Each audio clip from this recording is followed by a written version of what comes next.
فالإنسان المسلم الأصل في عمله أن يكون للآخرة، هذا هو الأصل. يعني كم نعيش في هذه الدنيا؟ كم سنعيش؟ 50 60 70 80؟ كم سنعيش في هذه الدنيا؟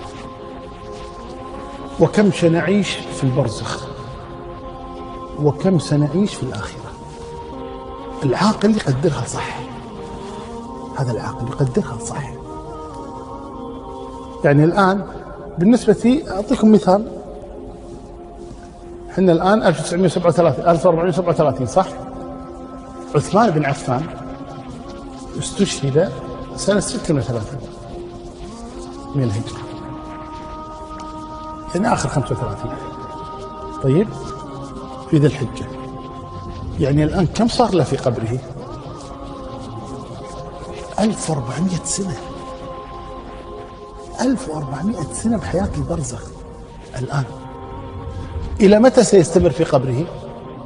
الله أعلم. بعد 1000 سنة 2000 سنة الله أعلم متى تكون الساعة. هذه الحياة 1400 أو 2000 أو 2000 وشيء، ألا تستحق أن يعمل لها الإنسان حتى يسعد فيها؟ وكم هذه الحياة التي نعيشها؟ 50 60 70 سنة؟ ما شيل منها 10 سنوات طفولة، شيل منها 10 سنوات مرض، شيل منها 20 سنة نوم. شنو هالدنيا هذه اللي يترك كل شيء لأجلها؟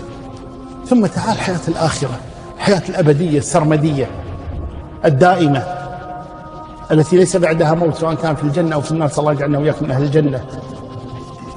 لا تستحق أن يعمل لها الإنسان ويجتهد لها بدل هذه الحياة التافهة